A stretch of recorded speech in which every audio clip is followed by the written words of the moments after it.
इसी कारण आज आपका दर्शन मुझे मिला।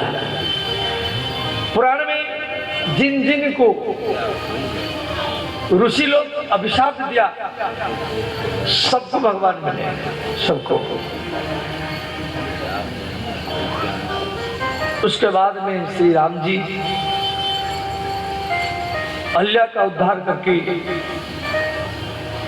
वहीं से जनकपुर को जा रहे हैं। तो जनकपुर के पास में एक पेड़ के नीचे विश्वामित्र मुनि विश्राम किए। राम लक्ष्मण दोनों पास में बैठे हैं। महाराज जनक जी को मालूम पड़ गया जब महर्षि विश्वामित्र मुनि जनकपुर आ चुके हैं, तो श्री जनक महाराज विश्वामित्र का स्वागत करने के लिए निकल गए। साथ में मंत्रिमंडल, ब्राह्मण समाज, सेनापति। तो विश्वामित्र महामुनि आए, समाचार मिथिलापति पाए। मिथिलापति महाराज जनक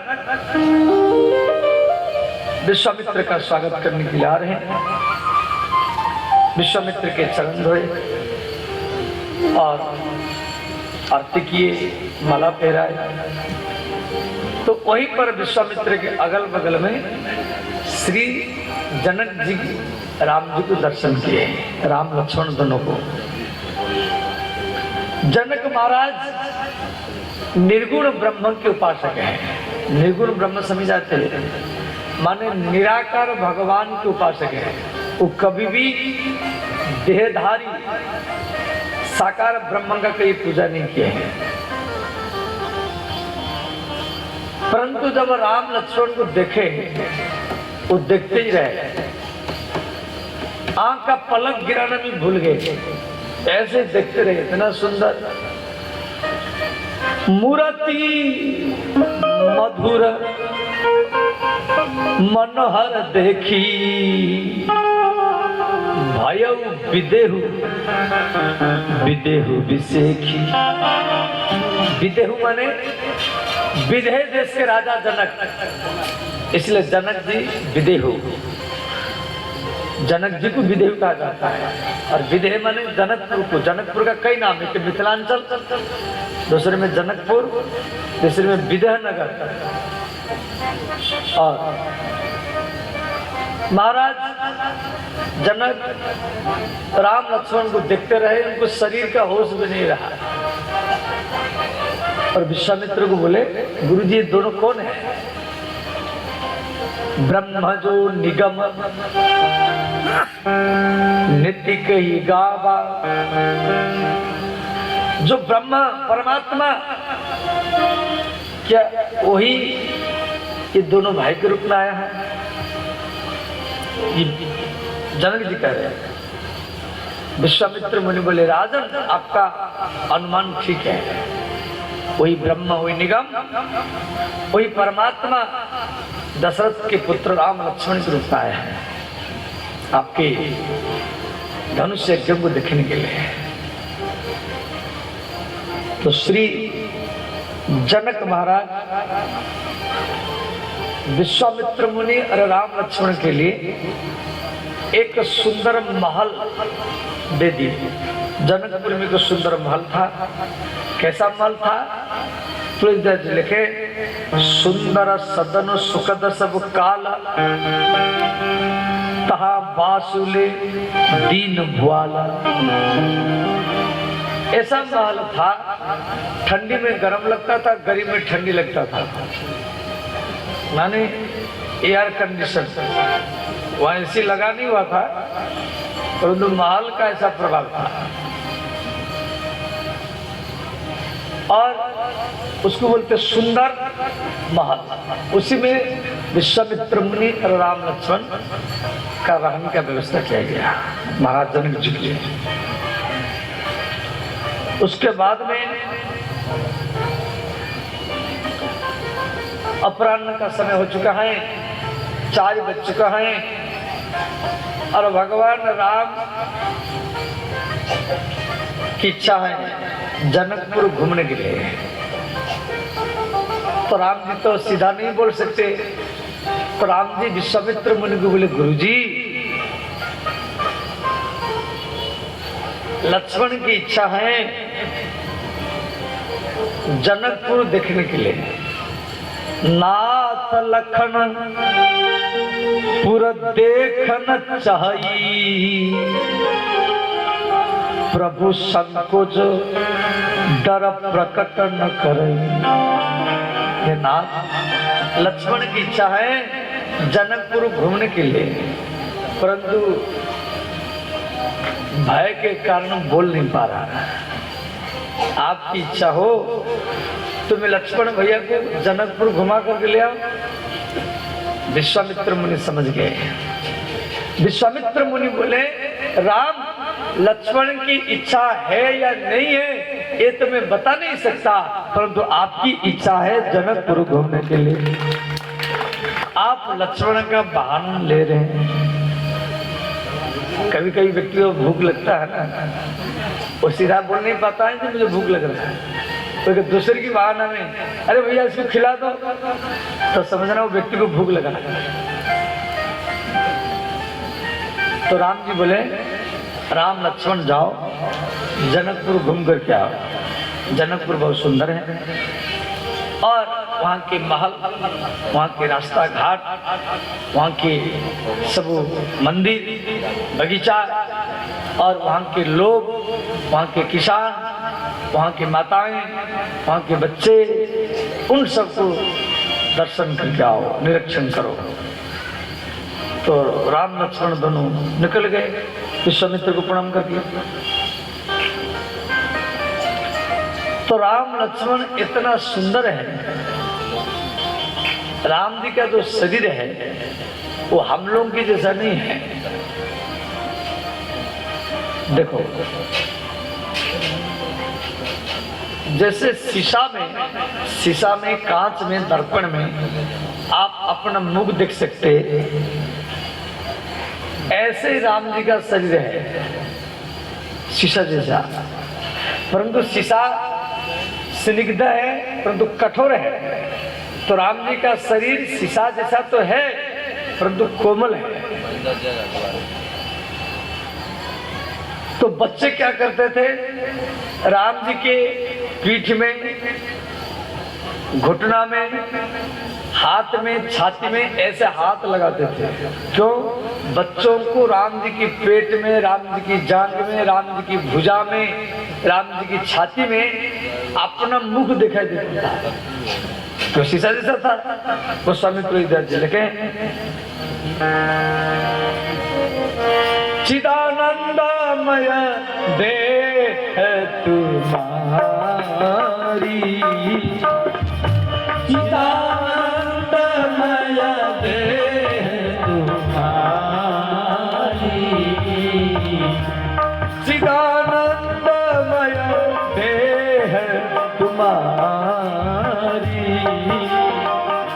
चिदानंदमय देह तुम्हारी, विगत विकार जन अधिकारी,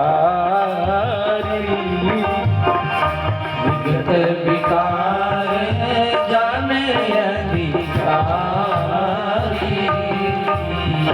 श्री राम जय राम जय जय राम, श्री राम जय राम जय जय राम।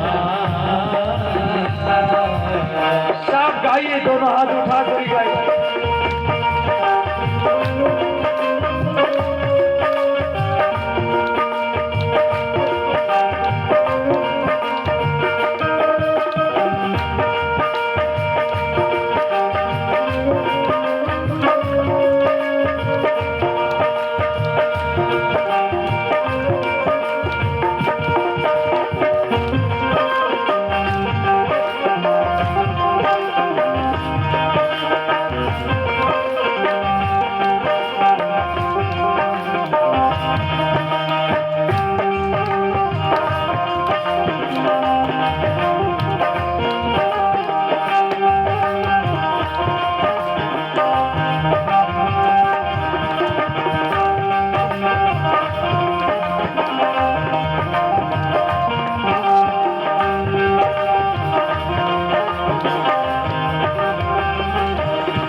वक्त कार नहीं था, मोटरसाइकिल नहीं था। कोई गांव में कार या मोटरसाइकिल मान लो आ गई तो बच्चे कार के शीशा में अपना अपना मुख देखते थे। ऐसे राम जी के शरीर में मिथिला के बच्चे अपना मुख देख रहे हैं। चिदानंद में देह तुम्हारी, राम जी श्याम वर्ण के हैं, लक्ष्मण जी गौर वर्ण के हैं। और राम जी का स्वभाव इतना सरल है, बच्चे राम जी का हाथ को पकड़ करके कहते थे इसी गली में मेरा घर है, मेरे घर की तरफ चलो। कोई बोलता था इसी गली में मेरा घर है। अब बच्चे जिधर हाथ पकड़ करके ले जाते थे राम जी उनके पीछे पीछे चले जाते थे। ये राम जी की सहजता है। और राम लक्ष्मण जा रहे हैं, गोस्वामी तुलसीदास जी लिख रहे हैं, धाए धाम काम सब त्यागी, मनहु रंक निधि लूटन लागी। जैसे राम जी जा रहे हैं रोड में, तो मिथिलांचल के जितना सब पुरुष है, स्त्री हैं, वो सब भाग रहे हैं राम जी को देखने के लिए। जैसे मान लो भारत के प्रधानमंत्री बनमनखी जा रहा है, बनमनखी देख की पूर्णिया जा रहा है, तो आप भी भागते हैं देखने के लिए। भाई प्रधानमंत्री जा रहे कार में, तो आप भी भागते हैं, काजी से, धीमा से, अगल बगल गांव से भागते हैं, नगराई से, मुसरैया से, राजपूत टोला से, ब्राह्मण टोला से, सब भागते बनमनखी को देखने के लिए, प्रधानमंत्री को। तो धाए धाए मैंने दौड़ करके भाग रहे मिथिला के लोग। परंतु यहाँ गोस्वामी तुलसीदास जी लिख रहे हैं, क्या ध्यान देना, धाए धाम काम सब त्यागी। तो राम जी जा रहे हैं, राम लक्ष्मण दोनों भाई, तो जनता तो भाग रहे हैं देखने के लिए, बच्चे भी भाग रहे, पुरुष भाग रहे, स्त्रियां भाग रहे हैं। परंतु तुलसीदास जी लिख रहे हैं धाम, धाम और धामी में अंतर है। जैसे ये जगह है, ये जो लक्ष्मी माता का जो आंगन, ये हो गया धाम। अब राम जी जा रहे हैं रोड में, तो आप भाग सकते हैं, आप भाग सकते हैं, तो जगह तो नहीं भागेगा ना, जगह तो नहीं भाग सकता। परंतु तुलसीदास जी कह रहे हैं कि जनता तो भाग रहा है राम जी दर्शन करने के लिए, परंतु जनकपुर में जितना सब बिल्डिंग है, जितना मंदिर है, जितना पेड़ है, वो भी भूमि को विदारण करके वो भी राम जी के पीछे पीछे भाग रहे दर्शन करने के लिए।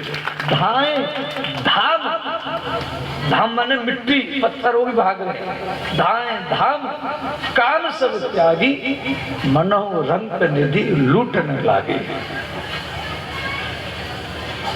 और जितना युवती है, मिथिलांचल की युवतियां, युवती भवन झरखन लागी, निरखन राम रूप अनुरागी। सब युवतियां क्या कर रही, वो झरखों से, छत के ऊपर से वो भी राम जी को देख रहे हैं। तो एक स्त्री बोली,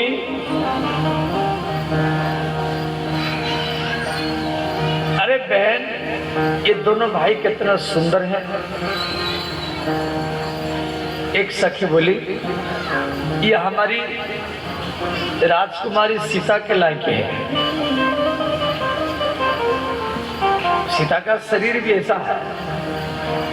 दूसरी ने कहा, हमारी राजा जनक तो प्रतिज्ञा कर रखा है, जो धनुष तोड़ेगा वही सीता का पति होगा। तीसरी ने कहा, हमारी राजा को प्रतिज्ञा तोड़ करके सीता का विवाह इनके साथ कर देना चाहिए। चौथा सखी ने कहा, अरे बहन, ये तड़का को मारे, तड़का को।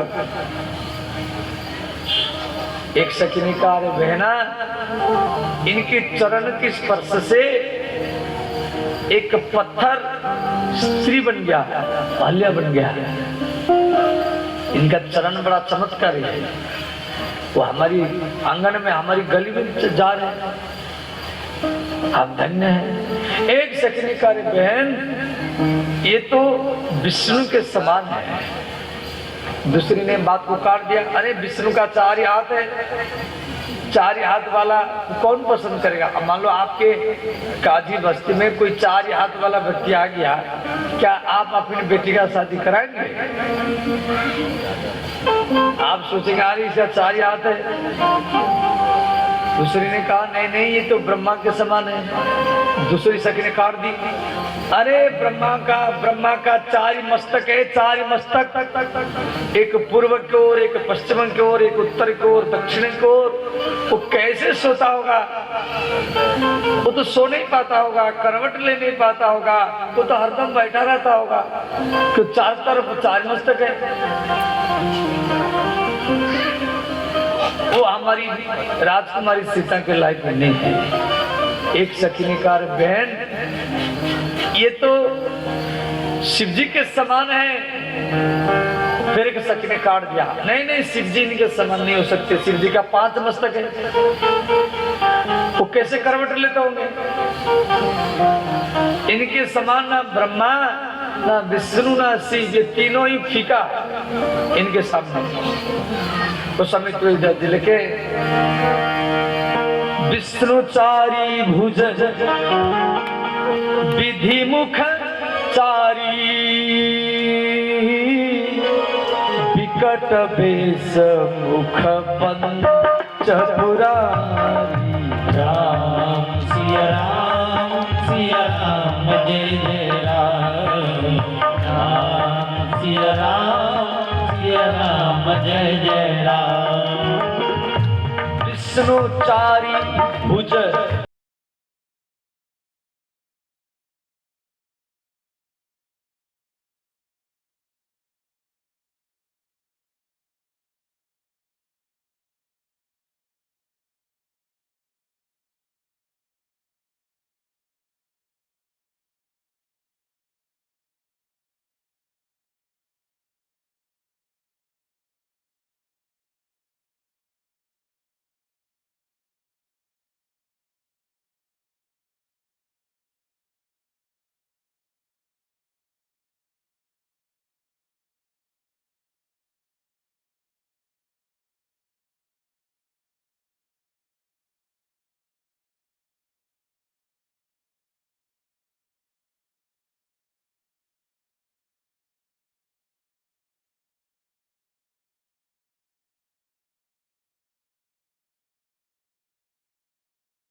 कुछ सखियां छत के ऊपर से झरकों से ऐसे फूल बारिश किया राम जी के ऊपर। राम जी नीचे नीचे जा रहे हैं, राम लक्ष्मण दोनों भाई, तो साथ में बच्चे भी जा रहे हैं, पुरुष भी जा रहे हैं। तो सखियां ऊपर से फूल बरसाई। अब कोई ऊपर से फूल बरसाएगी तो नीचे के व्यक्ति भी ऊपर देखेगा। तो राम जी ऊपर की ओर देखे तो एक सखी फूल लेकर के संकेत किया, का राम, आप जिस उद्देश्य से लेकर के गुरु विश्वामित्र से लक्ष्मण का बहाना लेकर के जनकपुरी में घूम रहे हैं, आपके मन के बात हम पकड़ चुके हैं। आप जनक नंदिनी सीता जी का दर्शन करना चाहते हैं, इसीलिए लक्ष्मण का बहाना लेकर के गुरु जी से आज्ञा लेकर के आए हैं और बार बार जनक महल के चारों ओर चक्कर लगा रहे हैं। परंतु यह असंभव है कि सीता राजकुमारी है, वो आम कन्या जैसा बाहर निकल नहीं सकती, उसका भी एक मर्यादा है, वो ऐसे ही बाहर निकल नहीं सकती। अब हमें ये फूल आपके ऊपर गिरा करके ये संकेत कर रहे हैं, कल आप फूल के बगीचा में पुष्प वाटिका में आइए और वहीं पर हम सीता से आपका भेंट करा देंगे। इसीलिए इस बात को तुरंत भी लिखेंगे, या हर सही भर सही सुमन, सुमन माने फूल, सुमुखी सुलोचन वृंद, जाहि जहाँ तहाँ बंधु दो, तहाँ तहाँ परमानंद।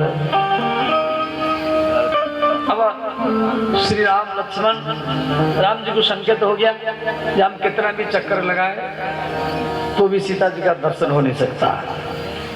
सखी ऊपर से संकेत किया, राम जी बोले भैया लक्ष्मण अब बहुत समय हो गया, गुरु जी के पास चलो। तो राम जी लक्ष्मण के साथ गुरु विश्वामित्र के पास आ गए। संध्या हो चुका है, इधर श्री विश्वामित्र मुनि भोजन किए, उसके बाद में राम लक्ष्मण भोजन पाए, उसके बाद में विश्वामित्र मुनि सोने के लिए गए। तो राम लक्ष्मण दोनों भाई विश्वामित्र के चरण दबा रहे हैं, एक चरण को राम जी दबा रहे हैं और एक चरण को लक्ष्मण जी दबा रहे हैं।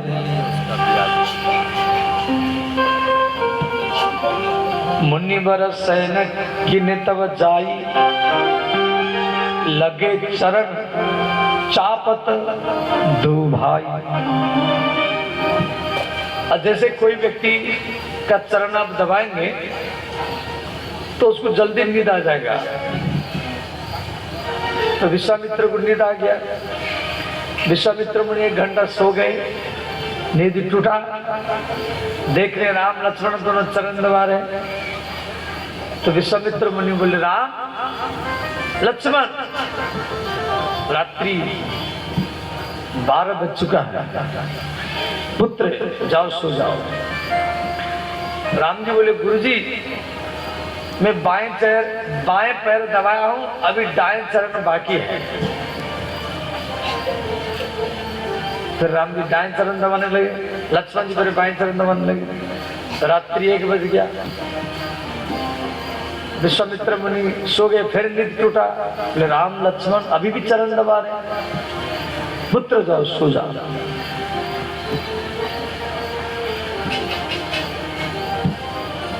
जैसे अब विश्वामित्र मुनि बार बार मना करने पर भी राम लक्ष्मण जा नहीं रहे, ये गुरु भक्ति है।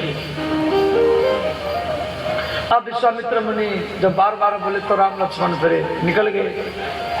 फिर उसके बाद में राम जी सोने के लिए गए। जब राम जी सोने के लिए गए तो लक्ष्मण जी तो राम जी का चरण दबाए। पहले विश्वामित्र के चरण राम लक्ष्मण दबाए, अब राम जी सोने के लिए गए तो लक्ष्मण जी राम जी के चरण दबा रहे।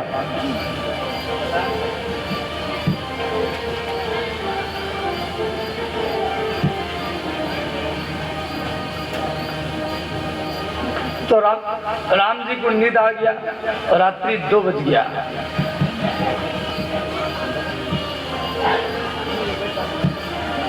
तो राम जी बोले लक्ष्मण जाओ सो जाओ। लक्ष्मण जी बोले भैया अभी और एक चरण बाकी है। फिर राम जी को नींद आ गया, लक्ष्मण जी दबाते जा रहे, 3 बज गया।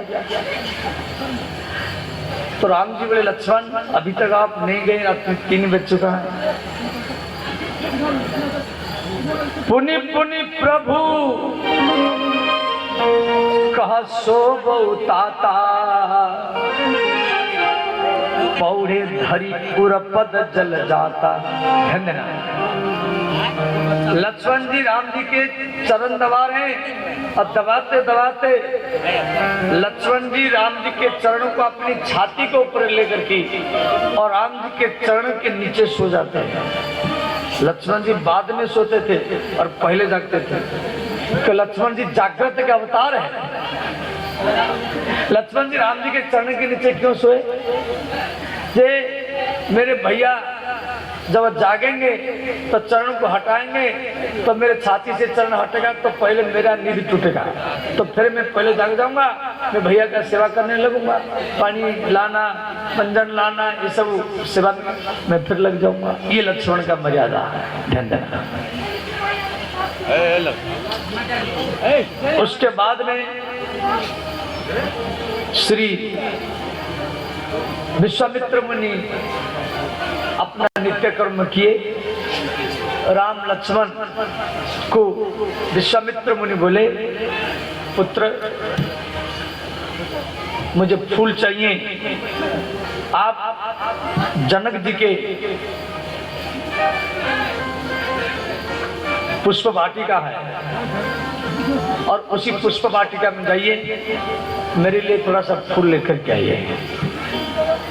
तो राम और लक्ष्मण दोनों भाई पुष्प वाटिका में फूल बगीचा में जा रहे हैं फूल लेने के लिए। तो जो माली था, माला का जो रखवारा फूल बगीचा की सुरक्षा करता था, वो राम लक्ष्मण को फूल के बगीचा में घुसने नहीं दिया। कहा देखो ये जनक नंदिनी सीता जी का पुष्प वाटिका, इसमें कोई पुरुष जा नहीं सकता और जनक नंदिनी सीता इस बगीचा में अभी आने वाली है सखियों के साथ। यदि मैं आपको भीतर में जाने का अनुमति दे दूंगा तो राजा जनक मुझे दंड देगा। राम जी बोले भैया हम यहाँ के नहीं, हम अयोध्या के हैं, महाराज दशरथ के पुत्र हैं, अपने गुरु विश्वामित्र के लिए थोड़ा फूल लेने के लिए आए हैं और आप हमको भीतर में घुसने नहीं दे रहे। माली ने कहा ये मेरे नौकरी के सवाल है, मैं करूं क्या? तो जनक नंदिनी सीता जी का आने का समय भी हो चुका है, अभी वो आने वाली है। तो फूल बगीचा में एक भगवती का मंदिर है, वो डेली यहाँ आएगी, भगवती का पूजा करेगी, वो समय भी हो चुका है। तो राम जी बार बार विनती कर रहे हैं कि हमको कैसे भीतर में अनुमति दो। और अंत में माली ने कहा यदि आप सीता का जयकार बोलेंगे तो हम आपको बगीचा में जाने का अनुमति देंगे। तो लक्ष्मण जी बोले देखो हम सूर्यवंशी है, हम आज तक किसी स्त्री का नाम मुख में नहीं लिया, भले फूल हम नहीं लेंगे परंतु हम किसी का जयकार अपना मुख, किसी स्त्री का जयकार अपने मुख में नहीं बोलेंगे। ये बात तो लक्ष्मण जी बोले और इतने में श्री राम जी क्या किए, बोले सीता महारानी की। लक्ष्मण जी तो मना कर रहे हैं और राम जी सीता जी का जयकार बोल रहे हैं। राम जी बोले भैया लक्ष्मण यदि सीता का जयकार बोलने से भीतर में जाने का अनुमति मिल जाएगा तो इसमें क्या गलती हो गया? तो राम जी जयकार बोल दिए। तो माली ने राम लक्ष्मण दोनों को पुष्प वाटिका में जाने का अनुमति दे दिया। तो दोनों भाई फूल बगीचा में फूल इकट्ठा किए और श्री राम जी गुरु जी के लिए पहले फूल इकट्ठा किए। उसके बाद में राम जी क्या किए, फूल तोड़ तोड़ करके अपनी केस को सजाए। पहले तो गुरु जी के लिए फूल इकट्ठा कर दिए, उसके बाद में फूल तोड़ तोड़ करके, कई प्रकार का फूल है, तो राम जी अपनी सीट पर लगा रहे और उन फूलों के बीच में एक एक मोर पंख भी लगा रहे।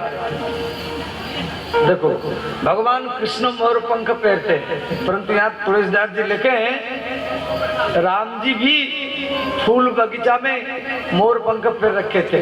तुलसीदास जी लिखे हैं मोरो पंख सिर सोहत नीके, मोरो पंख सिर सोहत नीके, मोरो पंख सिर सोहत नीके, मोर पंख सिर सोहत नीके,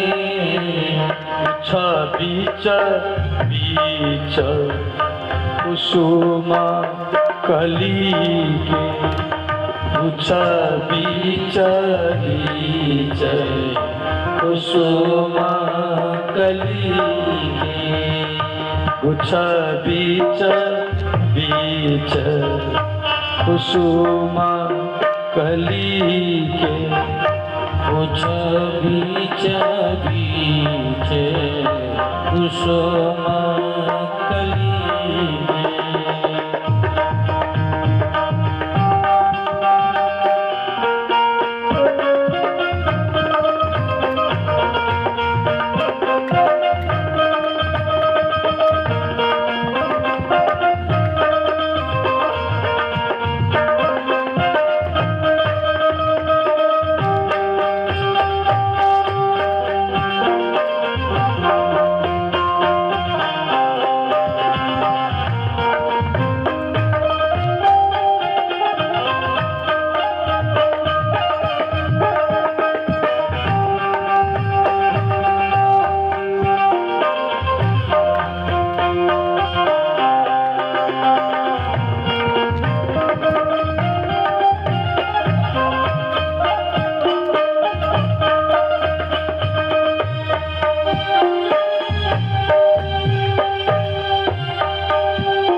श्री राम जी फूल के बीच बीच में मोर पंख लगा रखे, गुच्छा बीच बीच कुसुम कली के। भगवान कृष्ण मोर पंख पहनते हैं, या राम जी आज भी पुष्प वाटिका में पैर रखे। मोर पंख का क्या उद्देश्य है? देखो ये पृथ्वी में मयूर एक ऐसा जीव है जो कभी भी मयूरनी के साथ मिलने के लिए नहीं जाता। अब आप बोलेंगे बाबा मयूर यदि अपनी पत्नी से मिलने के लिए नहीं जाता है तो उसका वंश कैसे बढ़ेगा? आकाश में बादल हो तो मयूर पंख उठा करके नाचता है, उसके आंसू जमीन पर गिरते हैं, आंसू, तो मयूरनी वो आंसुओं को खा जाती है, उसी से उसका गर्भाधान होता है, फिर अंडा देती, फिर अंडा से बच्चे होते हैं। तो भगवान कृष्ण मोर पंख पहन करके समाज को शिक्षा देते हैं, जो अनंत गोपियों के बीच में रहने पर भी मैं गोपियों से अलग ही रहता हूं। आज भगवान राम फूल के बीच बीच में मोर पंख पहन रखे, भाल तिलक श्रम बिंदु सुहाय, और राम जी के कपोलों में पसीना के बिंदु है और अच्छा लगता है। और इधर जनक नंदिनी सीता सखियों के साथ आ रहे हैं। तो जनक नंदिनी सीता सखियों के बीच में आ रही, तो उसमें एक दो सखी वो आगे आगे चलती थी। आगे आगे क्यों चलती थी? जनक नंदिनी सीता राजकुमारी है, राजा की बेटी है, तो आगे कोई पशु पक्षी ना जाए, कोई कंकड़ पत्थर चुभ न जाए, या कोई पुरुष ना जाए, इसीलिए ये दोनों सखी आगे आगे जाकर के देखती थी, निगरानी करती थी कि रास्ता में कोई रुकावट तो नहीं है। और पीछे पीछे मिथिलेश नंदिनी सीता आ रही, तो दोनों सखी वो पुष्प वाटिका में आगे आगे देखने की चक्कर में वो राम लक्ष्मण को आगे देख लिए। तो राम जी को देख करके वो सखी आ करके सीता को बोली, सीते, हे मिथिलेश राजकुमारी, हे जनक नंदिनी, हे वैदेही, इस पुष्प वाटिका में दो सुंदर कुमार आए हैं, किशोर है, कुमार है, श्यामल वर्ण, एक गौर वर्ण है। एक तो श्यामल वर्ण है और एक गौर वर्ण है। आज तक इतना सुंदर तो मैं कभी भी नहीं देखा, परंतु कल ये दोनों जनकपुर में घूम रहे थे और आज ये पुष्प वाटिका में आए। और देवी सीता ये बात को सुन करके नारद जी को याद किया। नारद जी सीता को पहले बोल रखे थे, सीते, पुष्प वाटिका में प्रथम बार जिस पुरुष के साथ आपका भेंट होगा और उसी के साथ ही आपका ही विवाह होगा। वो बात सीता जी को याद आ गया, तो सखी सीता को कह रही,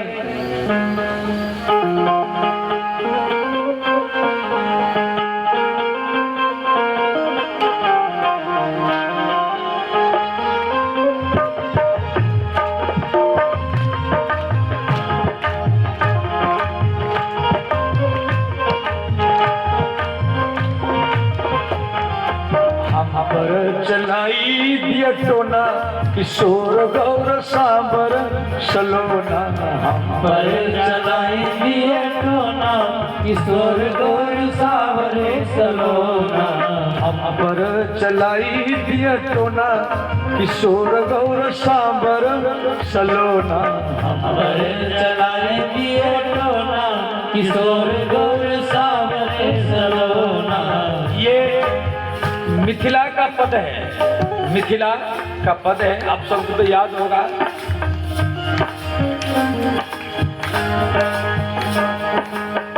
राम लखन को फूल बगिया में देखा, राम लखन को फूल बगिया में देखा, राम लखन को फूल बगिया में देखा, राम लखन को फूल बगिया में देखा। सखी बोली, हे राजकुमारी, मैं राम और लक्ष्मण को आज में फूल बगीचा में देखा और उनके हाथ में हाथ न लिए फूल दोना, किशोर गौर सांबर सलोना। हम पर चलाए दिए टोना, किशोर गौर सांबर सलोना। पर चलाई दिया टोना, किशोर गौर सांबर सलोना। हम पर चलाए दिए टोना, किशोर गौर सांबर सलोना। सब गाइए, दोनों हाथ उठा करके गाइए, पीछे वालों आगे वालों।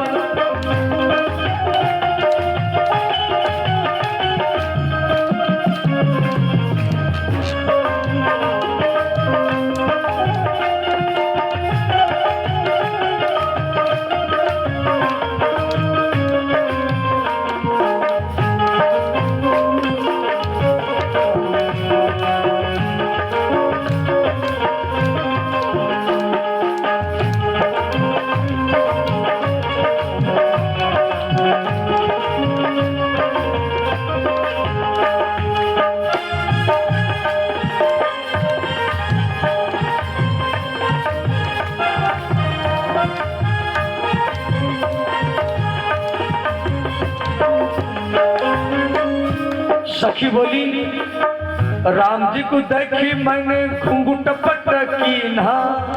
राम जी को देखी मैंने घूंघट पट कीन्हा। राम जी को देखी मैंने घुंघट पट कीन्हा। राम जी को देखी मैंने घूंघट पट कीन्हा। सखी बोली हे राजकुमारी मैं राम जी को देख करके घूंघट लगा लिया। देखो कोई स्त्री घूंघट लगाने के बाद में वो स्वतंत्र हो जाती है, वो सब कुछ देख सकती है, परंतु उसको कोई देख नहीं सकता। वो घूंघट में अपनी मुख छुपा करके वो एक कोण में दूसरे को देख सकती है, परंतु उसको कोई देख नहीं सकता। सखी बोली घूंघट तो मैं लगा लिया राम जी को देख करके, परंतु एक छोटा सा कोना खुला रहा, एक कोना किशोर गौर सांबर सलोना। खुला रहा एक कोना किशोर गौर सांबर सलोना। हम पर चलाई दिया टोना किशोर गौर सांबर सलोना। हम पर चलाया दिया टोना किशोर गौर सांबर सलोना।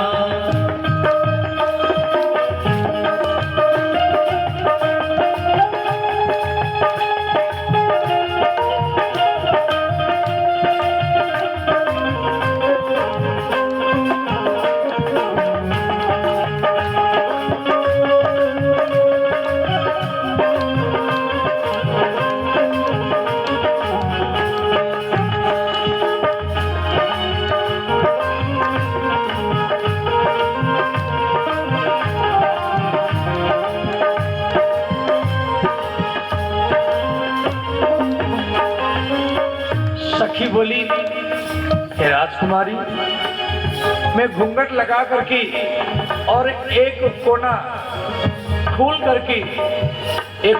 करके मैं राम जी को देखा और राम जी मुझे भी दिखे। मृदु मुस्काए राम मेरी ओर देखे।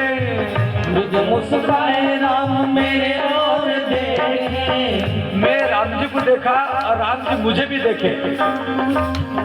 मृदु मुस्काए राम मेरे ओर देखे। मृदु मुस्काए राम मेरे ओर देखे। हो गया जो कुछ होना किशोर गौर सांबर सलोना। पर चलाए दियो टोना किशोर गौर सांबर सलोना। हो गया जो कुछ होना, हो गया जो कुछ होना हम पर सलोना। पर चलाए दियो टोना किशोर गौर सांबर सलोना। हम पर चलाई दियो टोना किशोर गौर सांबर सलोना। हम पर चलाए दियो टोना किशोर गौर सांबर सलोना। हर हर महादेव।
इस प्रकार जनक नंदन सीता अब सखियों के साथ जा रहे, सीता के चरण में नुपुर है, वो छम छम आवाज कर रहा है। उधर राम जी लक्ष्मण दोनों पेड़ के नीचे आपस में बात कर रहे हैं, फूल इकट्ठा कर रहे हैं। तो राम जी बोले, भैया लक्ष्मण, मालूम पड़ता है मिथिलेश राजकुमारी सीता आ रही हैं और ये उसके चरण के नुपुर का आवाज है। कंग कन किंकिनी नुपुर धुनि सुनी, कहत लखन सन राम हृदय गुनी। श्री सीता जी के चरण में स्वयं कामदेव नुपुरे के रूप में बैठे थे। राम जी कह रहे, भैया लक्ष्मण, मालूम पड़ता है ये सीता जी के चरण का नुपुर का आवाज मानव मदन दुंद भी दिनी मेरे ऊपर काम बाण प्रहार कर रहा है। इधर माता जानकी राम जी के पास आ गई। राम जी सीता को देख रहे हैं और माता सीता राम को देख रहे हैं, दोनों को देख रहे हैं। तो दोनों पलक गिराना भूल गए। सबके आंखों के पलक में महाराज निमि रहते, निमि। इनकी कथा भागवत में, वाल्मीकि रामायण में विस्तार में है। निमि महाराज जी के शरीर को मंथन किया गया, इसलिए नाम पड़ा मिथिला। इनका शरीर नहीं रहा तो नाम पड़ा विदेह। इनके शरीर से एक बाल का जन्म लिया तो नाम पड़ा जनक। कथा बहुत लंबा है, केवल आप इतना ही श्रवण करें। तो निमि महाराज सबके आंखों के पलक में रहते हैं। तो महाराज निमि मन में विचार किए, जब मेरे वंश की बेटी राम को देख रहे हैं, मेरे यहाँ रहना ठीक नहीं है। तो निमि महाराज आंख का पलक छोड़ करके चले गए। भय बिलोचन चारु अचंचल, मनहु सकुच निमि तजे दिगंचल। उसके बाद श्री देवी सीता राम जी को तो सामने दर्शन किया, जिसको बोलते प्रत्यक्ष दर्शन। फिर राम जी को आंखों में लेकर के हृदय में बैठाया, फिर आंख बंद करके दर्शन किया। दर्शन दो प्रकार के होते हैं, एक है आमने सामने दर्शन करना, एक होता है आंख बंद करके दर्शन करना। सीता राम जी को तो आमने सामने दर्शन किया, उसके बाद में राम को भीतर में लेकर के दिल में बैठाई, फिर आंख बंद करके दर्शन किया। सखी बोली, सीते क्या ध्यान कर रहे हैं, आंख खोल करके देखो। सीता सकुचा गई, बोली, अरे सखी, मैं पिता का अधीन हूँ, हम क्या ज्यादा समय रहना ठीक नहीं है। देवी सीता सखियों के साथ भगवती का पूजा करने के लिए जा रही हैं। इधर थोड़ी दूर जाती है, फिर पीछे घूम करके राम जी को देखती है, फिर आगे जाती है, फिर पीछे घूम करके राम को देखती है।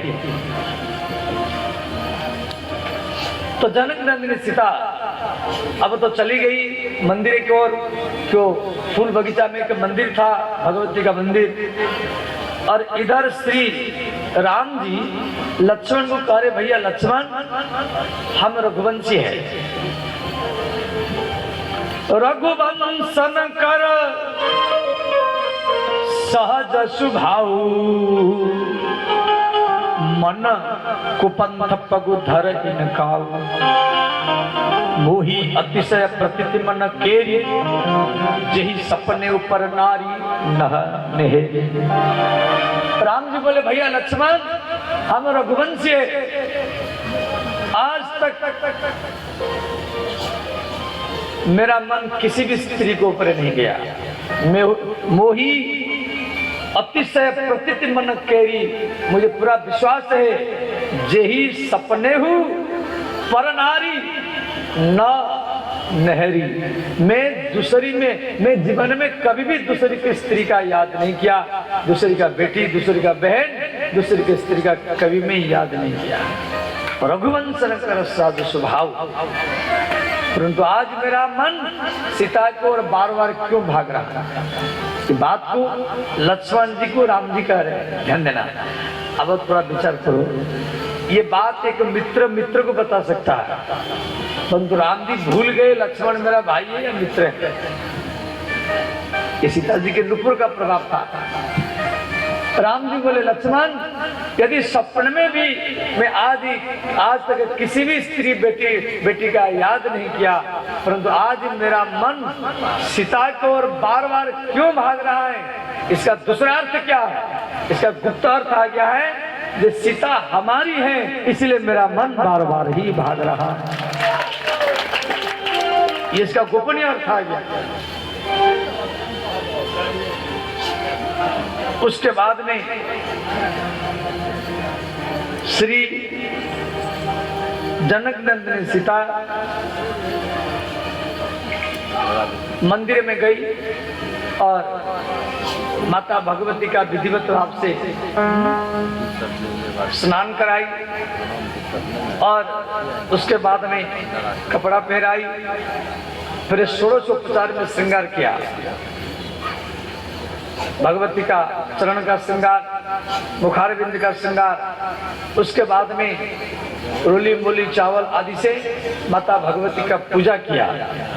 माता सीता पार्वती माता की पूजा किया और पूजा करके हाथ जोड़ करके स्तुति किया।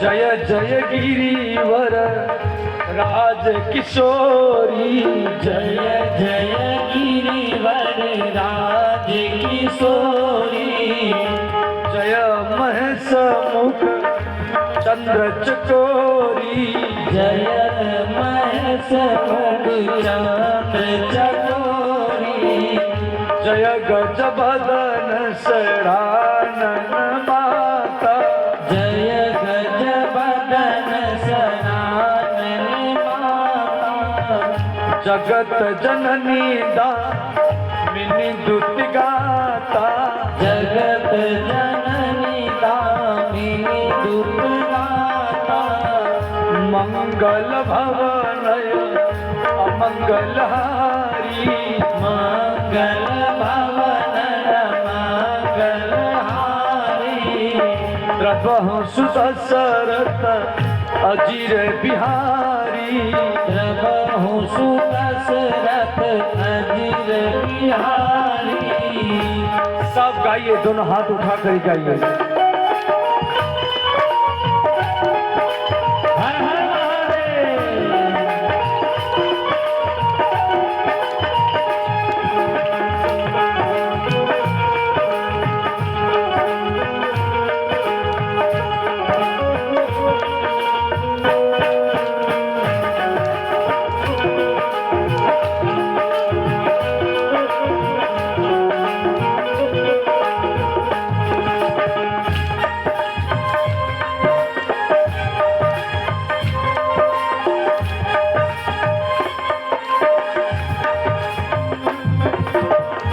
विनय प्रेम वस भई भवानी, विनय प्रेम बस भई भवानी, खसी माला मूरति मुस्कानी, हसी माल मूरत मुस्कानी, जय जय गिरिवर राज किशोरी, जय जय गिरिवर राज किशोरी, विनय प्रेम वस भई भवानी।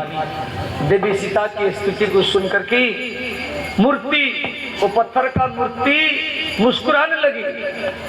विनय प्रेम वस भई भवानी, खसी माला मूर्ति मुस्कानी।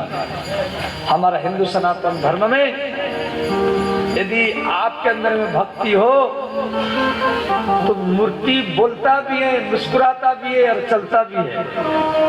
सीता के स्तुति को सुनकर के वो पत्थर का मूर्ति मुस्कुराने लगी। फंसी माला और देवी के मूर्ति से एक माला गिर करके सीता के ऊपर गिरा। मंदिर में यदि फूल गिरता है तो मंगल माना जाता है, शुभ संकेत माना जाता है। सीता जी के ऊपर माला गिरा और मूर्ति मुस्कुराने लगी। ये सीता जी का प्रभाव था। और उसके बाद में देवी सीता महल में आ गई। और इधर रंगभूमि की सजाया गया। शंकर जी के धनुष सबके बीच में रखा हुआ है। बड़े बड़े राजा महाराजा सब धनुष तोड़ने के लिए जनकपुर में पहुंचे हैं। अंग नरेश, विदर्भ नरेश, कुंडिन नरेश, देश विदेश से सब राजा महाराजा लोग आए हैं। और सीता जी के स्वयंवर को देखने के लिए सारा जनकपुर मिथिलावासी भी आए हैं।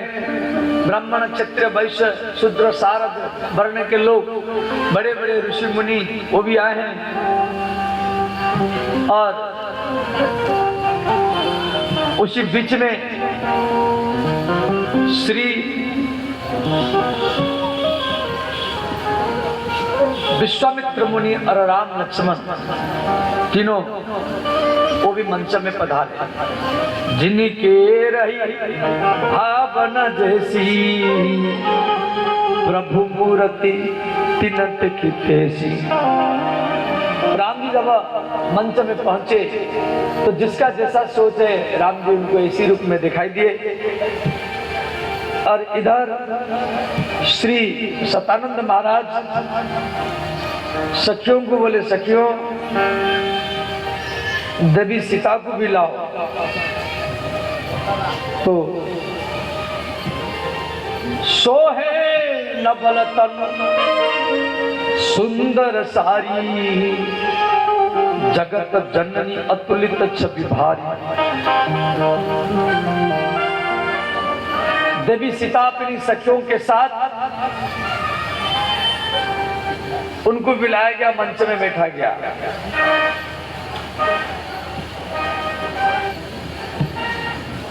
तो सतानंद महाराज सबके बीच में जनक जी के प्रतिज्ञा को सुनाए।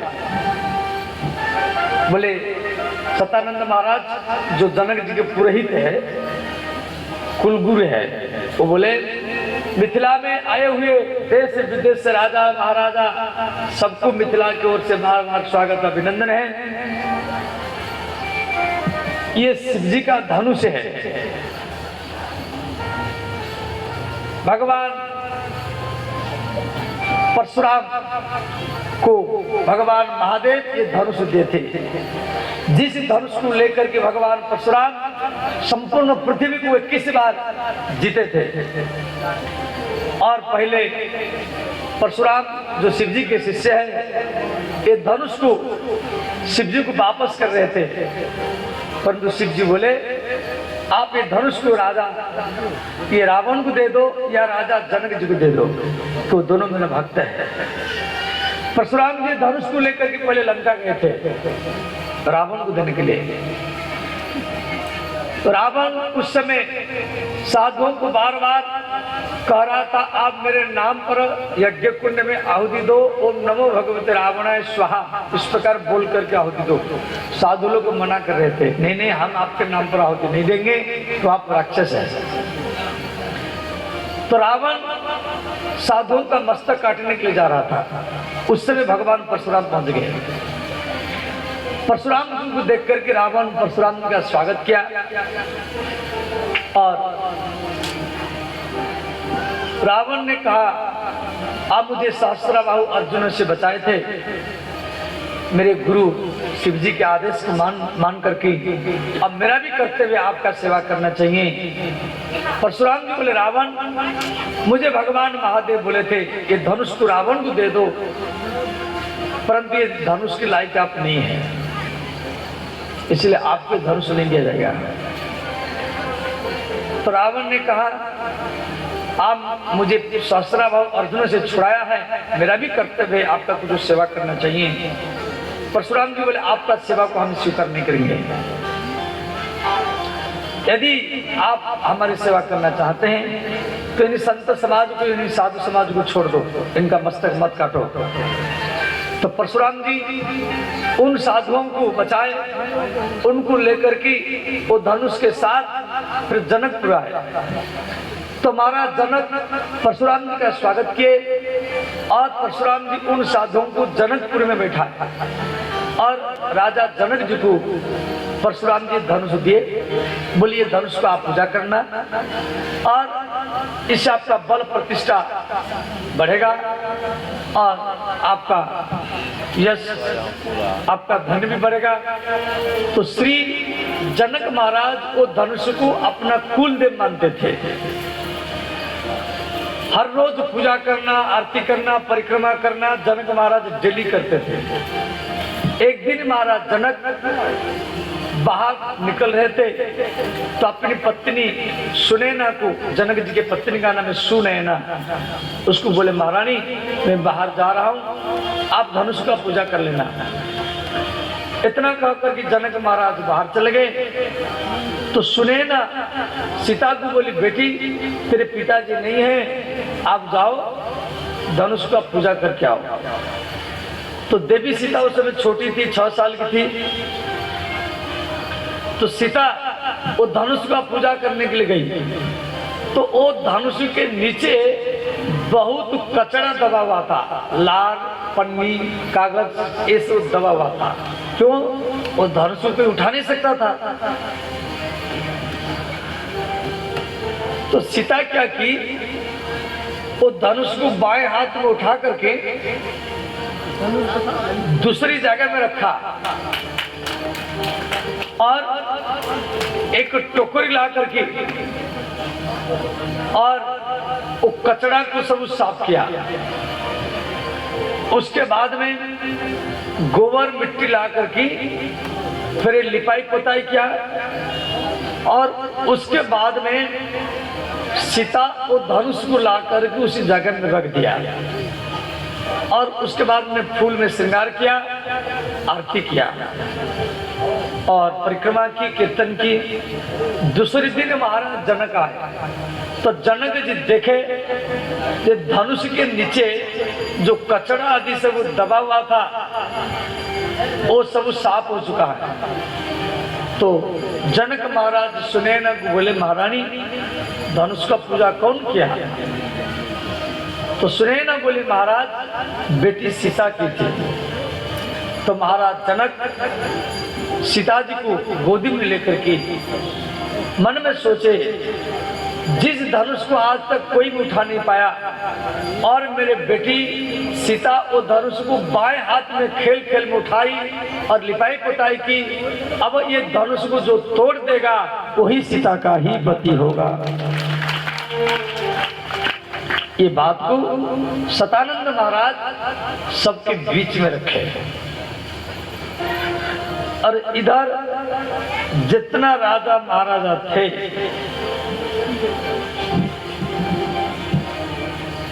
और सब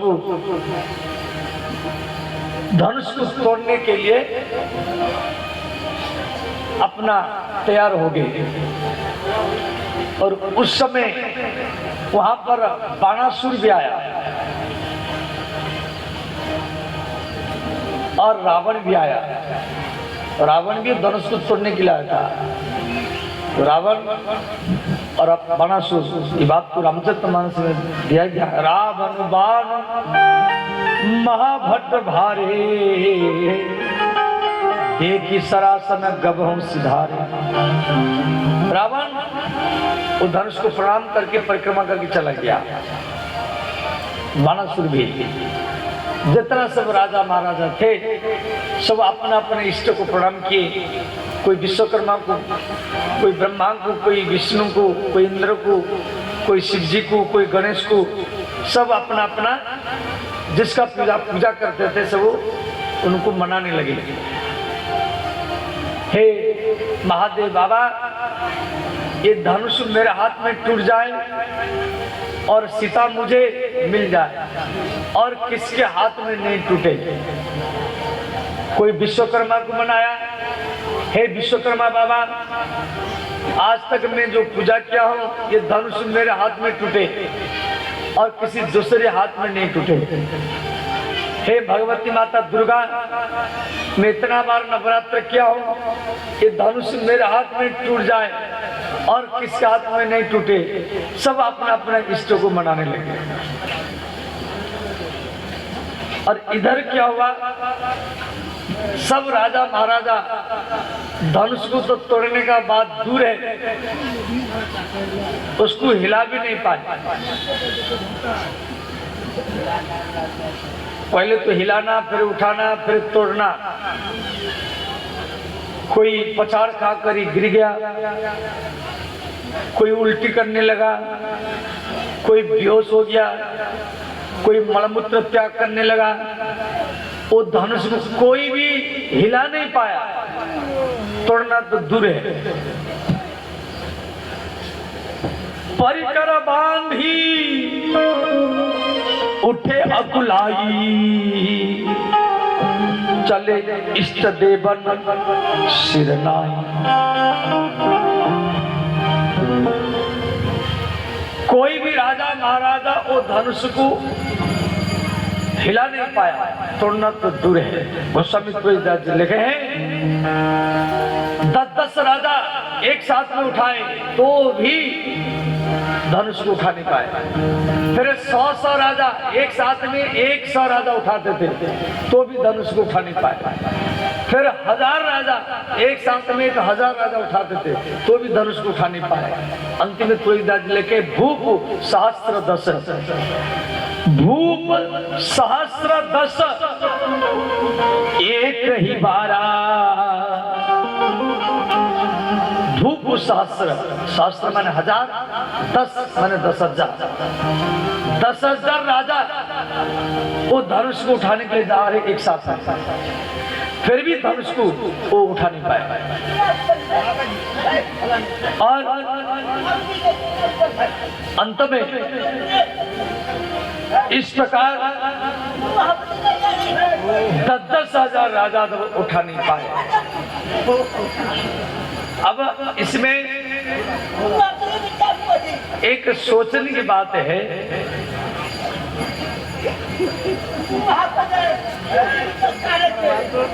अब वो धनुष कितना बड़ा है।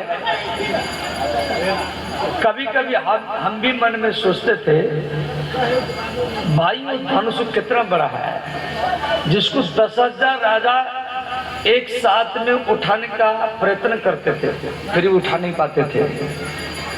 एक बार वो धनुष को देखने के लिए हम भी एक बार जनकपुर गए। हमारे मन में एक बार फारबिस का दिमाग में कथा कर रहे थे, सोचा हमें भाई धनुष को देखेंगे कितना बड़ा धनुष है। रामचरितमानस में दिया गया 10,000 राजा उठाते थे। तो नेपाल में धनुषा नाम का एक जिला है, उसका नाम है धनुषा जिला। वो जनकपुर से थोड़ा दूर है। वो धनुष के नाम पर एक जिला भी है। वो धनुष आज भी वहां पर रखा हुआ है, वो पड़ा हुआ है, टूटा हुआ पड़ा है, परंतु हर रोज बढ़ता जा रहा है। वो हर रोज डेली बढ़ता है धनुष। और 10,000 राजा उसको उठा नहीं पाते थे। तो धनुष भी बहुत बड़ा लंबा होगा, या आगे 100 व्यक्ति पकड़ होंगे, उनके कमर को 10 और 100 व्यक्ति, फिर उनके कमर को और 100 व्यक्ति, फिर उनके कमर ऐसे करके उठाते होंगे। कोई ना कोई सिस्टम बनाए होंगे। भूप सहस्त्र दस एक ही बारा, लागे उठा बन टर इन टारा। उसको हिला नहीं पाए, तोड़ना बात दूर है। जब कोई भी हिला नहीं पाया, 10,000 राजा गिर गए, तो महाराज जनक दुखी हो गए। जनक महाराज सीता को देखकर के रोने लगे। महाराज जनक बोले ये पृथ्वी वीर भीन है, यदि मुझे मालूम होता पृथ्वी में कोई वीर नहीं है, सब हिंजड़ा है, तो ऐसा प्रतिज्ञा मैं कभी नहीं करता। अब तो मेरे बेटी सीता कुमारी रह जाएगी। तजहु आस निज निज गृह जाऊ, लिखा न विधि वैदेही विवाह। जब महाराज जनक बोल दिए कि पृथ्वी वीर वीर है,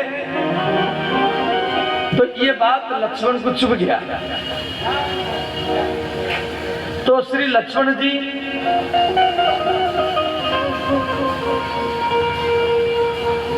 राजा जनक जी के सामने आ गए और बोले, जनक सावधान, जिस इस सभा में सूर्यवंश का कोई एक बालक हो, इस प्रकार अनुचित शब्द कभी बोलना नहीं चाहिए। आप बोल दिया ये पृथ्वी वीरहीन है। यदि मेरे भैया आदेश दे, ये धनुष को मैं खेल खेल में तोड़ दूंगा। लक्ष्मण जी जाकर के राजा जनक जी को फटकार, और श्री राम, अच्छा वो धनुष को लक्ष्मण जी भी तोड़ सकते थे, तो धनुष को लक्ष्मण जी भी तोड़ सकते थे। तो राम जी लक्ष्मण को संकेत किए, जे लक्ष्मण धनुष को आप नहीं तोड़ना, धनुष मैं तोड़ूंगा, आपको नहीं तोड़ना, आप यहाँ कर बैठ जाओ। तो राम जी वो संकेत किए, तो लक्ष्मण जी फिर राम जी के पास आकर बैठ गए। इधर विश्वामित्र मुनि राम को बोले, राम राजा जनक दुखी है, सारा मिथिला के लोग दुखी है कि धनुष को कोई तोड़ नहीं पा रहा। 10-10 हजार थक गए, राजा गिर गए, थक गए, बेहोश हो गए, बाणासुर भी तोड़ नहीं पाया, रावण भी तोड़ नहीं पाया। उठहूं राम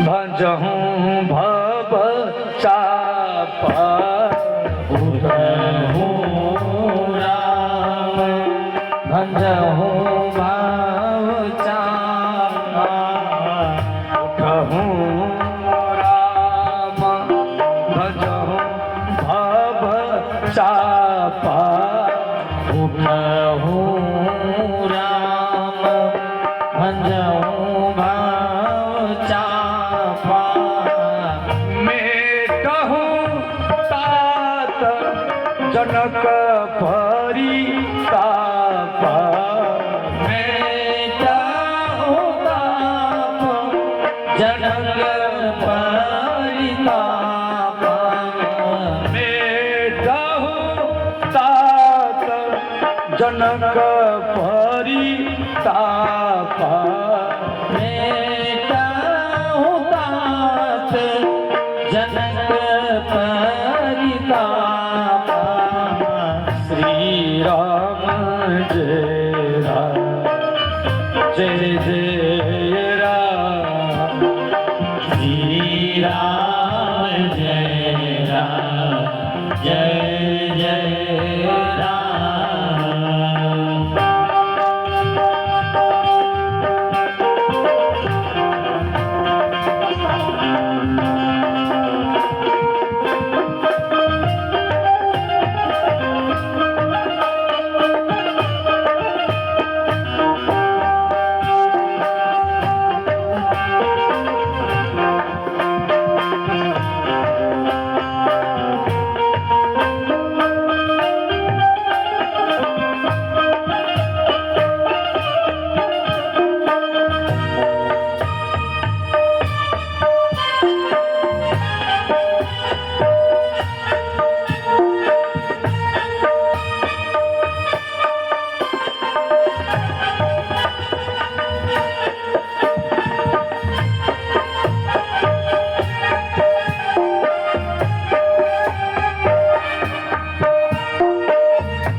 मुनि बोले उठो राम, हे राम उठो, भंजऊ भवतापा, शंकर जी के धनुष को तोड़ो, मेट उताता जनक परितापा। राजा जनक रो रहा है, सारा मिथिला में दुखी है। तो राम जी उठे, धनुष को जाकर प्रणाम किए और धनुष को परिक्रमा किए। इधर श्री लक्ष्मण जी मन में विचार कर रहे हैं, मेरे भैया धनुष को तोड़ने के लिए जा रहे हैं और पृथ्वी डगमगा जाएगा, भूचाल होगा, भूकंप होगा। इसलिए लक्ष्मण जी जाकर के वीर आसन में वो बैठ गए और सारा पृथ्वी को अपनी घुटना में दबाए, जे पृथ्वी में भूचाल ना जाए, भूकंप ना जाए। तो श्री राम जी धनुष के पास में तो खड़े हो गए और राम जी सीता जी की ओर देखने लगे। भगवान राम माता सीता की ओर देख रहे हैं और माता जानकी भी राम जी को देख रहे हैं। तो यहाँ पर देवी सीता और राम दोनों में एक मानसिक वार्तालाप हुआ।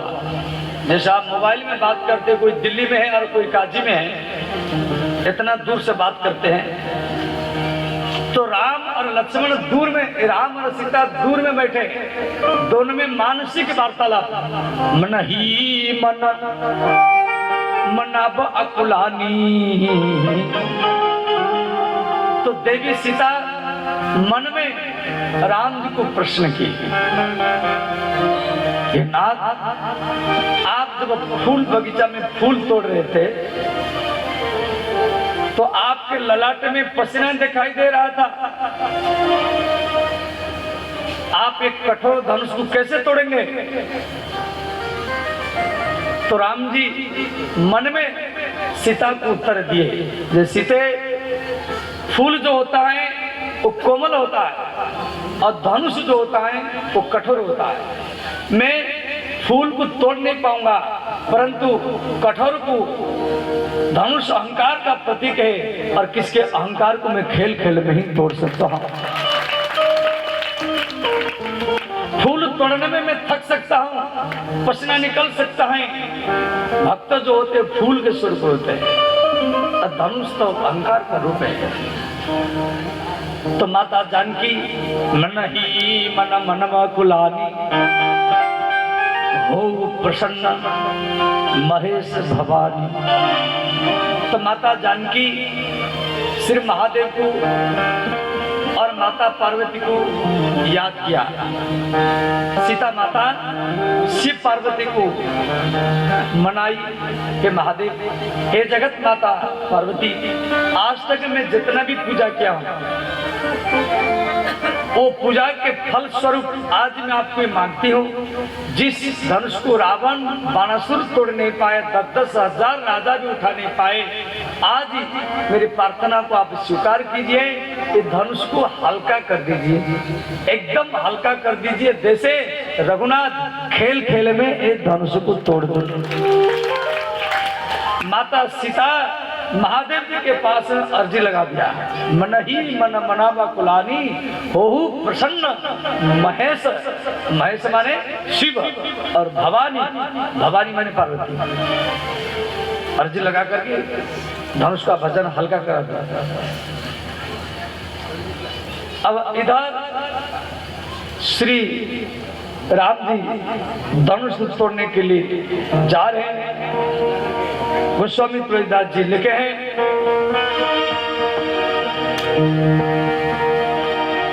तेहि क्षण राम मध्य धनु तोड़ा,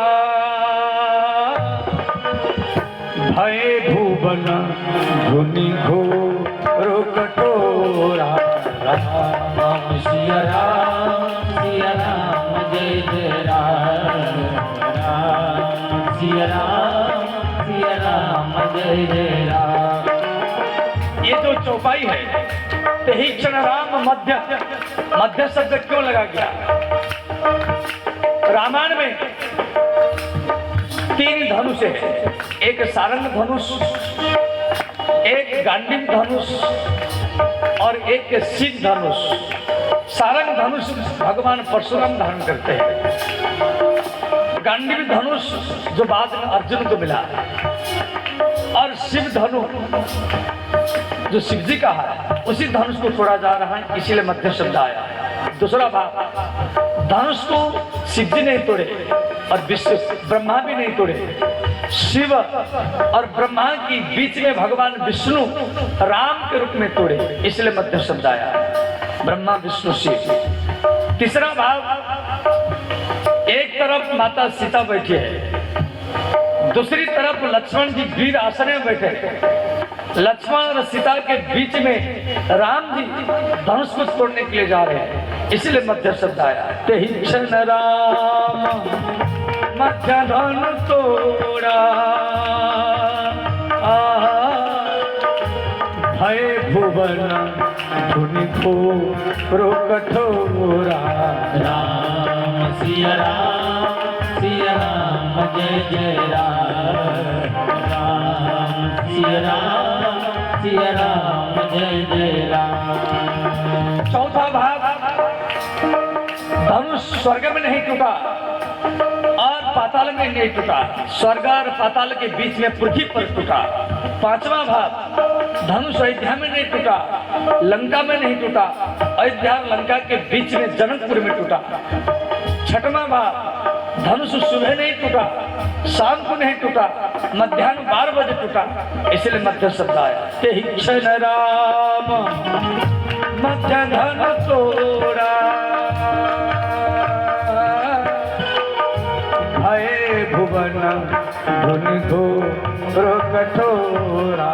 राम सिया राम जय जय राम, राम सिया राम जय जय राम। सातवां भाग, भगवान धनुष को पकड़ करके और मध्य भाग से तोड़े, इसीलिए मध्य शब्द आया।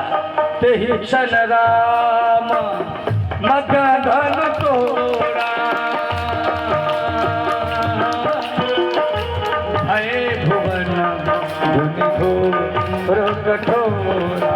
राम सिया राम जय जय राम, राम सिया राम जय जय राम, राम सिया राम जय जय राम, राम सिया राम जय जय राम, सिया राम जय जय राम, राम सिया राम जय जय राम। साथ गाइए, दोनों हाथ उठा कर गाइए।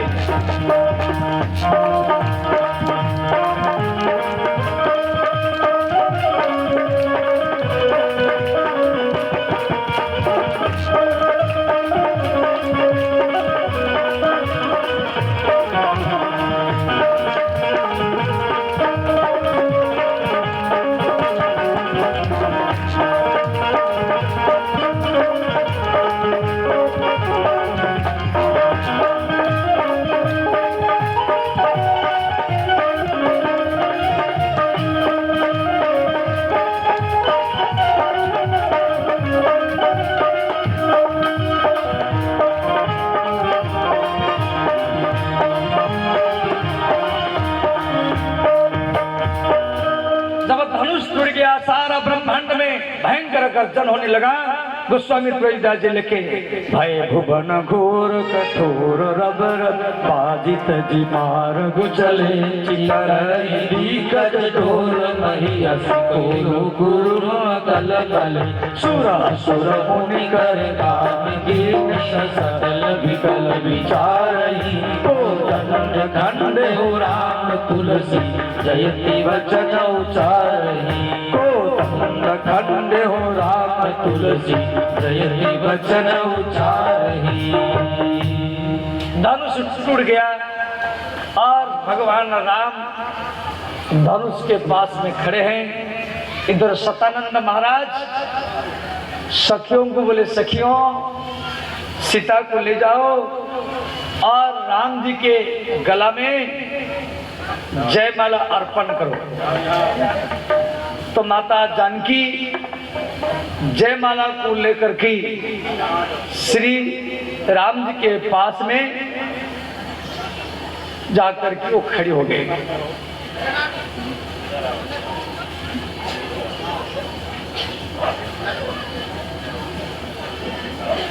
थोड़ा उधर ले जाओ और उधर ले जाओ।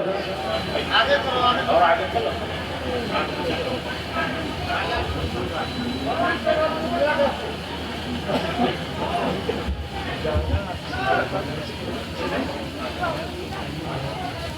मनोज के बोलबो तो बोलते मनोज प्रसाद लखनी बाबा बोले तो माता जानकी, ध्यान देना, माला को लेकर के श्री राम जी के पास में जाकर के खड़ी हो गई।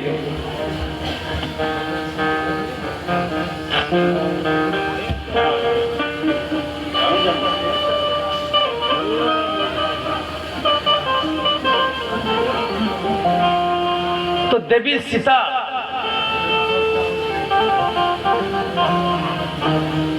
श्री राम जी के सामने तो जाके खड़ी हो गई, परंतु माला को राम जी के गला में नहीं पहराया और राम जी को माल्यार्पण नहीं किया। तो जा करके ऐसे खड़ी हो गई।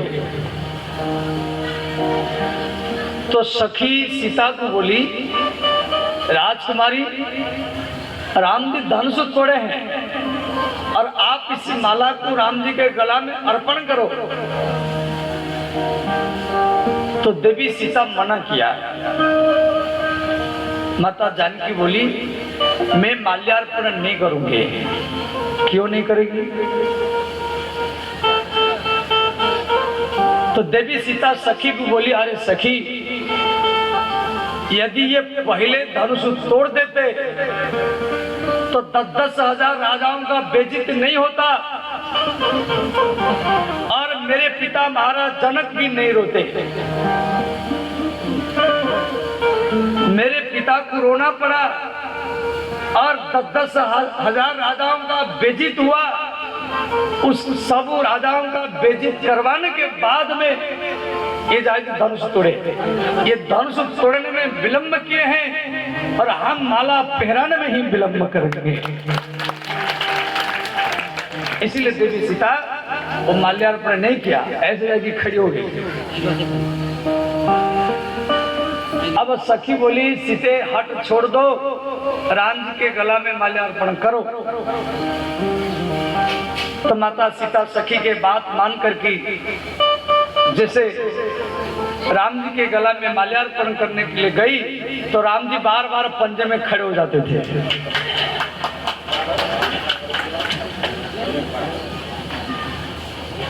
तो राम जी बार बार पंजे में खड़े हो जाते थे। तो सखी लक्ष्मण को बोली, भैया लक्ष्मण, हमारी राजकुमारी थोड़ा छोटी है और आपके भाई को बोलो थोड़ा मस्तक झुका दे। तो लक्ष्मण जी बोले, देखो हम सूर्यवंशी है, हम रघुवंशी है, हम आज तक किसी भी स्त्री के सामने अपना मस्तक नहीं झुकाए। इच्छा हो तो शादी कराओ, वरना अपना बेटी को वापस ले जाओ। लक्ष्मण जी ऐसे बोल दिए। अब लक्ष्मण जी राम जी को भी उसका दिए, भैया कुछ भी हो जाए मस्तक झुकाना नहीं है। अब सखियां फिर लक्ष्मण को मनाई, ये लक्ष्मण लाल, आप तो संकर्षण का अवतार है, आपके फन में ये सारा ब्रह्मांड है, सारा ब्रह्मांड आपके फन के ऊपर है। तो देवी सीता जिस जमीन पर खड़ी है वो जमीन को थोड़ा ऊंचा कर दो।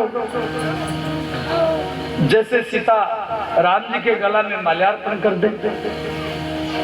तो लक्ष्मण जी बोले, देखो दोनों सरकार आमने सामने खड़े हैं, यदि मैं जमीन को ऊंचा करूंगा तो मैं संकर्षण का अवतार हो, मेरे फन में ये सारा ब्रह्मांड है, दोनों सरकार आमने सामने खड़े हैं, यदि मैं उठाऊंगा तो दोनों के साथ में उठेंगे। तो लक्ष्मण जी सखियों को युक्ति बताए। लक्ष्मण जी बोले, सखियों मैं भैया के चरण में प्रणाम करूंगा, और मेरे भैया दयालु है, कृपालु है, वो मुझे उठाने के लिए मस्तक झुकाएंगे। तो उस समय अपनी बेटी को कहना, अपनी राजकुमारी को कहना माल्यार्पण कर देगी। तो लक्ष्मण जी फिर राम जी के चरण में प्रणाम किए। तो राम जी झुके तो माता सीता राम जी के गले में माल्यार्पण किया। देखो, ये विवाह का माला नहीं है, ये जय माला है। विवाह का माला भी बाकी है। विवाह अब इधर श्री परशुराम जी उस समय में आ गए। परशुराम जी प्रवर्षण पहाड़ में तपस्या कर रहे थे और उस समय आए। परशुराम संवाद जी रामचरितमानस में दिया गया है। उसके बाद में परशुराम जी के अभिमान को राम जी समाप्त किए। उसके बाद में महाराज जनक अयोध्या में पत्र भेजे कि अयोध्या से बाराती आएगा तभी सीताराम जी का शादी होगा। तो अयोध्या में नाई जाकर के जब पत्र लेकर के पहुंचा, महाराज दशरथ बार बार पत्र को पाठ किए, खुश हो गए, प्रसन्न हो गए। सारा अयोध्या में बात फैल गया कि राम जी का बाराती अयोध्या से जनकपुर जाएगा। तो अयोध्या के जितना लोग थे सब राम जी के बारात में जाने के लिए तैयार हो गए। देवता लोग भी आए, ऋषि मुनि आए। बाराती तैयार हो गया, घोड़ा, हाथी और रथ सब तैयार किया गया। आपस में बाराती विचार किए कि भैया बाराती तो बन करके हम जा रहे हैं पर दूल्हा तो नहीं है, दूल्हा तो जनकपुर में है। तो रास्ता